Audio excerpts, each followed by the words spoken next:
Welcome again. I'm Maya, your trainer with AQUA Real Estate. Today is the third and final video of the NWMLS Form 22B series, Sale of Property Contingency Addendum.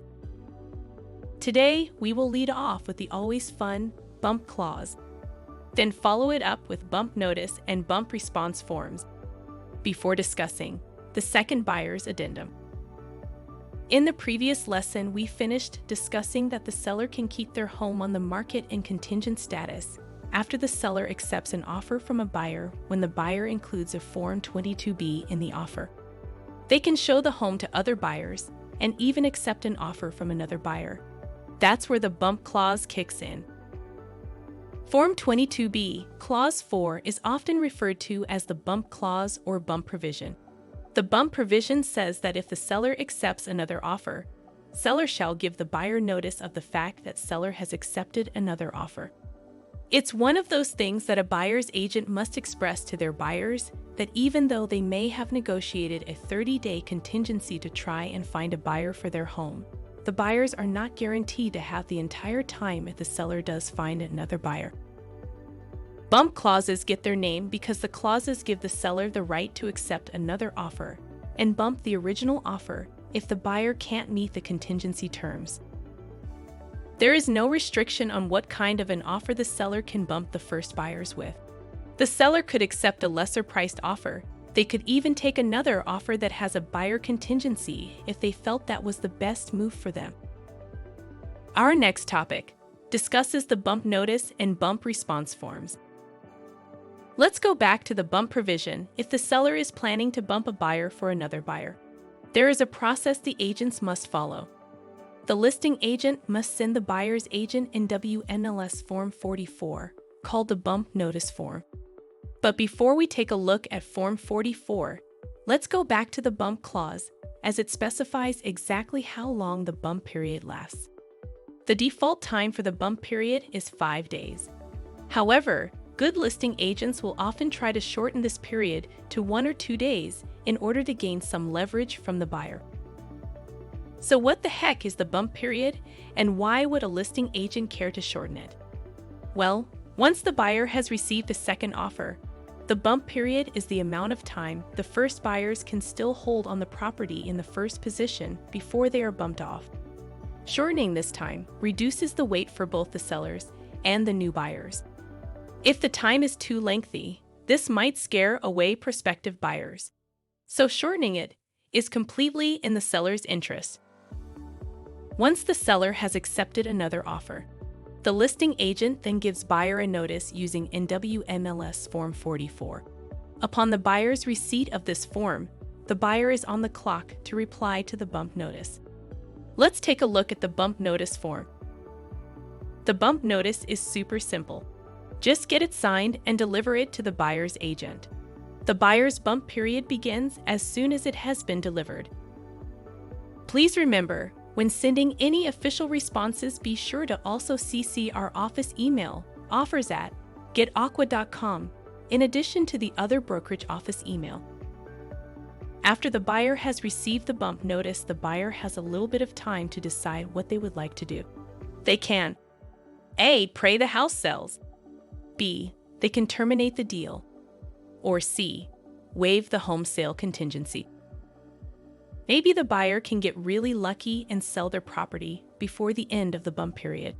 Perhaps the buyer may have received a previous offer but blew it off because it was too low. But now that they are in a pickle, they are willing to cave to that buyer in order to not lose the house they are wanting to buy. If they do accept an offer, then the buyers will have satisfied the home sale contingency, and they will deliver notice to the seller on NWMLS Form 46. Now up, NWMLS Form 46, the bump response form. The buyer's agent will check the first box, buyer's property sold, contingency satisfied. Then include a copy of the purchase and sale agreement for the home the buyers have just sold, along with the bump response notice. Have it signed and delivered to the listing agent. The notice must be delivered before the bump period expires. The buyer could also choose to terminate the agreement with the seller because they know they won't be able to sell their property within the bump period. If the buyers can't move forward, then the buyer agent will deliver notice to the listing agent on NWMLS Form 46. The buyer's agent should check the third box, Buyer's Property Not Sold, Agreement Terminated. Once the document has been delivered to the listing agent, the agreement is terminated and the earnest money shall be refunded back to the buyer. The seller is now free of their obligation to sell to the first buyer and is free to move forward with the other offer the seller accepted. The third option for the buyer is, if they haven't yet sold their home and they still wish to proceed with the purchase, the buyer can opt to waive the home sale contingency. If the seller opts to waive the contingency because they have a backup plan to fund the purchase without selling their home, the buyer agent will again deliver Form 46 to the listing agent before the bump period expires.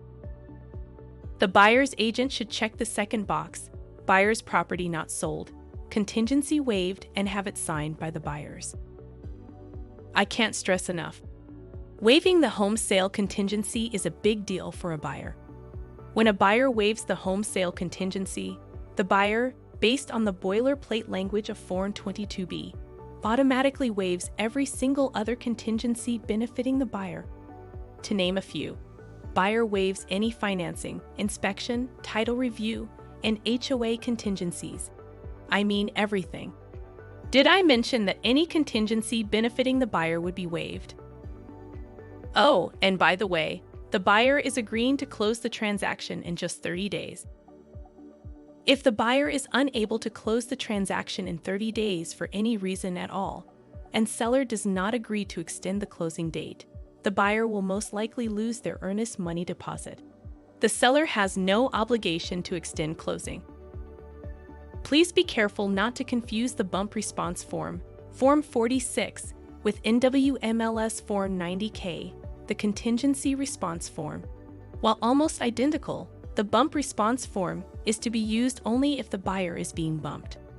Whereas Form 90K, the contingency response form, is to be used when the buyer is giving notice to the seller without being served the bump notice.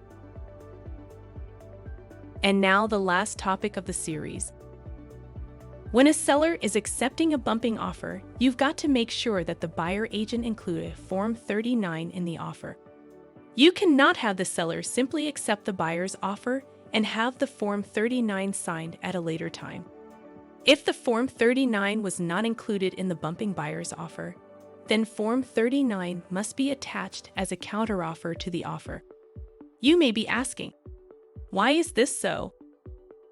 The second buyer's addendum is a special kind of contract between the seller and the bumping buyer that avoids an obligation with the second buyer should the first buyer not go away. If the first buyer decided to waive their home sale contingency or found a last-second buyer, this addendum provides the seller a way out of the agreement with the second buyer. Form 39 is also a killer resource for sellers.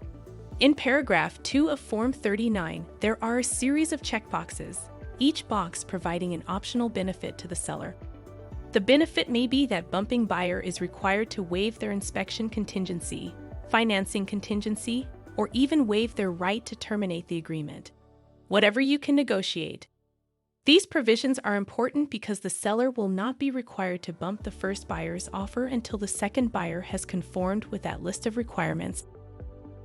Attention listing brokers, if you fail to include Form 39 when the seller accepts the bumping offer, the result of this is the seller will have sold their property to two different buyers at the same time. The seller sold to the first buyer with a home sale contingency, and they also sold to a second buyer without any provision to terminate either agreement. That makes for a very bad day for everyone involved and could result in legal action being taken against both you and the sellers by the buyers. Be sure to check out our other great training videos inside AQUA University. Hey there, are you watching our training videos but not yet an AQUA agent? We would love to have you. Our 100% commission model, world-class training systems, technology and marketing make AQUA the coolest and fastest growing brokerage in the Northwest. Go to our website, getaqua.com/careers to learn more. Join the club.